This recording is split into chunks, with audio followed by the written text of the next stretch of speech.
seemingly innocuous as it is kind of like using a hammer when a surgeon's knife might be a little bit better option. I think that's why world leaders are hesitant to commit wholly to the idea of a no-fly zone. What would the surgeon's knife be in this case then? Ideally, it would be diplomacy, I think, but establishing the no-fly zone certainly is not going to stop the killing. You can kill your people with means other than air power, and I think that's taken place and would continue regardless of whether or not a no-fly zone is in place. Very diplomatically handled there, Lieutenant Colonel. Let me go over to Kawakareishi in London for a legal mind. But again, I want your opinion here. We got the opinion there of Jay Stout in Los Angeles, and you, Mr. Koreishi, have given us the history of Security Council resolutions and how they work and how they may not work. Your actual opinion on this, if we were to go to a resolution on no-fly zone, is it the best option at the moment? First point is, given the history of Iraq, and let's not forget there are parallels that we can learn from and lessons that we need to learn from so that we don't make the same mistakes in terms of intervention.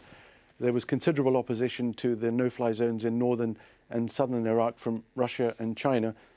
It's highly likely that similar opposition would be voiced if no-fly zones were sought to be imposed through the Security Council resolution invoking Article 42, namely military measures.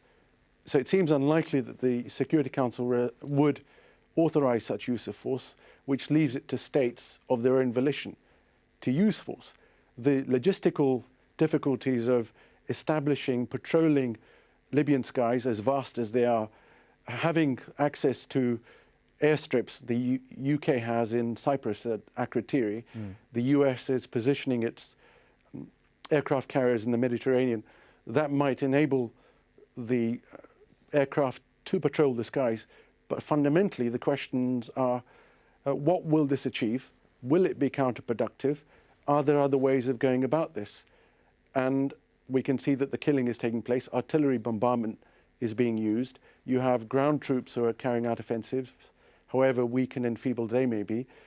And there's the potential to use helicopters and evade detection on radar, carry out missions, and thus render the no-fly zone impotent. And the last thing that the international community wants to do is to impose a requirement that may have questionable legality and see it being violated. The situation in Iraq was very different. In Iraq, what the international community was seeking to do was to ensure that an already enfeebled, weakened military capability on the part of the Iraqis after the first Gulf War wasn't used to carry out atrocities against the Kurds in the north and the Shias in the south in a fairly effective manner.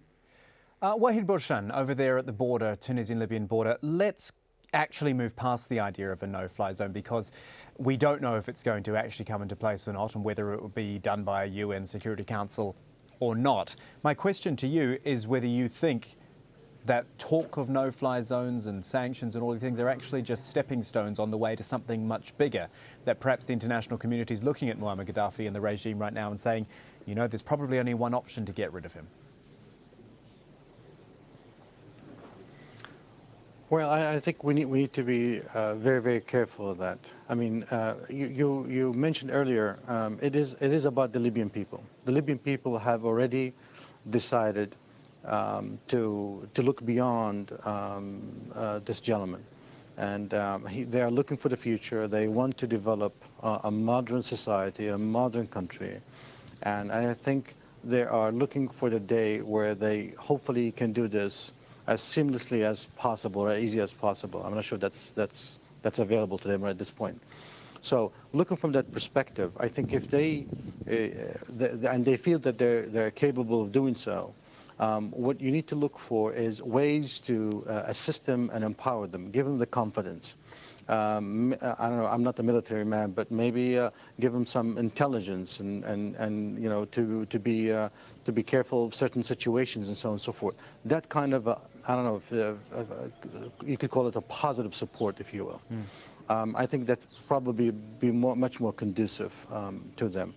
I look forward to developing some leadership, some structure, and some of the freed cities where they will be able to develop certain leadership where the rest of the international community will be able to communicate with them and assist them and to help them. And I understand the issue. The international community want to help the Libyan people, but it's very, very difficult when, just like you said earlier, it's cities, all over the place, and it's very, very difficult to assist. But we need to kind of think out of the box. We need to think what's best for the Libyan people. I hope the international community, and I think this is the biggest fear, the Arab countries, they all have tasted what the international community have done to them in terms of Iraq and so on. And they are a little bit skeptic okay, it could be a good cause at the beginning, but it ends up to something totally different. It warped itself to scenarios that at this point we don't see. And that's the biggest fear. If we can develop a strategy and develop and communicate it clearly to the people and focus on assisting them, I think it would. The people are willing and capable of handling Gaddafi's issue on their own. Okay, final quick thought, because we are running out of time, but I just want to raise one more issue. It was an isolated incident, but perhaps an indication of the unpredictability we're dealing with as well. Go back to 21st February. 2 Libyan jets landed in Malta completely unexpectedly. On board, 2 senior pilots who said they'd been ordered to fire on protesters in Benghazi. They said they simply couldn't do it. They defied the orders. They flew to Malta. They were seeking political asylum instead. Jay Stout in Los Angeles, final word with you. That just shows that we are dealing with something very unpredictable here, not just Gaddafi, but whether his Air Force wants to actually follow him or not. It goes back to the central point. Can this idea be effective or not, this no-fly zone, when you're dealing with potential incidents like that? Yes, I think the no-fly zone, if the United States and the Europeans press ahead with it, can be very effective. However, I don't know that it's necessary.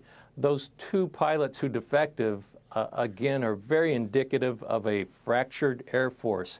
No one wants to kill their own people, and I think those 2 pilots are indicative of that. And I think this might be something best left to the Libyan people for the time being.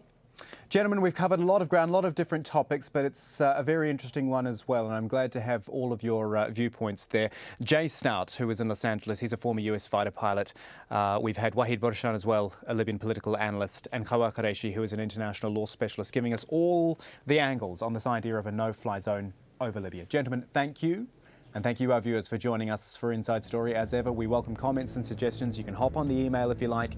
InsideStory@AlJazeera.net is where to send your suggestions. I'm Kamal Santamarie from the whole team. Goodbye for now.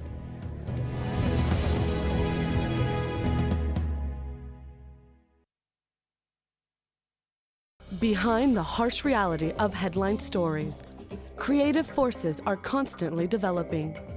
Across the globe, people use their talents, their imagination, and their vision to break down